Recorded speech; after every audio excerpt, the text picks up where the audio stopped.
এই প্রথম কাচ্চি রান্না করেছি, তাও একদম পারফেক্ট ভাবে। চলো তোমাদের সাথে পুরো রেসিপিটা শেয়ার করি। বার্থডেতে সবাই ট্রিট চাইতেছিল, তাই আমি ঝটপট করে কাচ্চি রান্না করে সবাইকে খাওয়াই দিলাম। আলহামদুলিল্লাহ অনেক অনেক মজা ছিল। আমি কখনোই কাচ্চি রান্না করিনি, এই প্রথম রান্না করছি। আলুগুলোকে একটু বড় বড় পিস করেছি। তো এখানে আমি একটু জর্দার রঙও অ্যাড করেছি। এরপর হচ্ছে জিরা গুঁড়া, লবণ, একটু হলুদ মিক্স করে আলুগুলো সুন্দর করে ফ্রাই করে পেঁয়াজের বেরেস্তাও করে নিয়েছি অনেকগুলো, কারণ এখানে আমি কাঁচা পেঁয়াজ ইউজ করব না, সবকিছুই বেরেস্তা ইউজ করা হবে।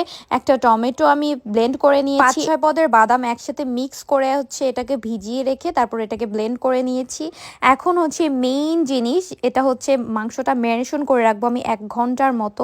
এখানে আদা রসুন পেস্ট দিলাম, টমেটো পেস্ট, এরপর হচ্ছে বাদামের যেই পেস্ট করে রেখেছিলাম ওইটা। তো আমি ঘরেই টক দই বানাইছিলাম, মানে অল্প সময়ে টক দই একটু পানি পানি হয়ে গেছিলো, তো এটা দিয়ে দিয়েছিলাম।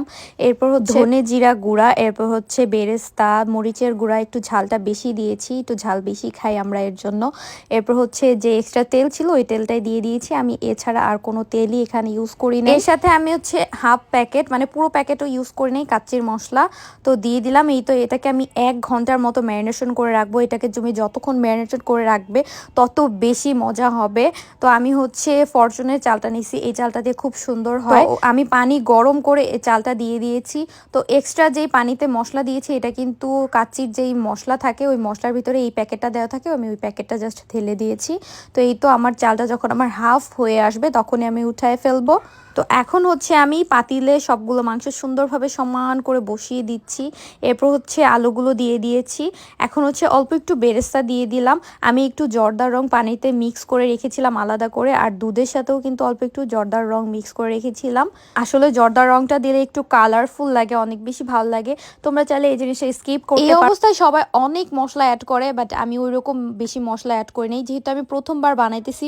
অল্প মশলা দিলেই কিন্তু স্বাদটা বেশি পাওয়া যায় আমার কাছে যেটা মনে হয়।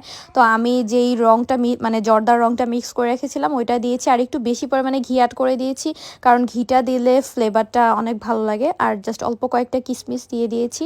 আলু বোখরা ঘরে ছিল না, এর জন্য আর কি দেই নাই। আমি হচ্ছে চুলার আঁচটা একদম কমিয়ে রেখেছিলাম, তারপরও নিচ দিয়ে অল্প একটু লেগে গিয়েছিল।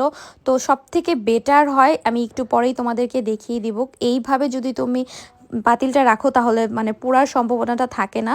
তো নিচে একটা তাওয়া বা যে কোনো একটা কিছু দিয়ে তারপর পাতিলটা উপর রাখলে সব থেকে বেস্ট হয় যারা গ্যাসের চুলায় রান্না করেন। তো এইটা আমি প্রায় 3 ঘন্টার মতো দমে রেখেছিলাম। আসলে তুমি এটা গরম গরম সার্ভ করলে অনেক বেশি মজা হয়, কারণ কাচ্চিটা গরম গরমই মজা লাগে, এটা বাসি হলে মজা লাগে না। এই দেখো কতটা সুন্দর হয়েছে, কত ঝরঝরা হয়েছে।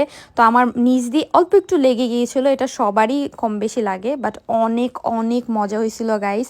আর মাংসটা কতটা সফট হয়েছে দেখতেই পারতেছো। প্রচন্ড গরম ছিল, এর জন্য আমি ধরতে পারতেছিলাম না, তাই আমার ভাইয়া সুন্দর মতো তোমাদেরকে দেখিয়ে দিতেছে। মানে দেখো কতটা সফট হয়েছে, মানে দেখা আমার এখন আবার খাইতে ইচ্ছে করতেছে, এতটা মজা হয়েছে। তো এর সাথে হচ্ছে আমি একটু চাটনিও বানাইছিলাম, ওই চাটনিটা দিয়ে অনেক বেশি মজা হয়েছিল খাইতে। তো তোমরাও ট্রাই করে জানাবে কেমন লেগেছে তোমাদের। আল্লাহ হাফিজ, আসসালামু আলাইকুম, বাই বাই।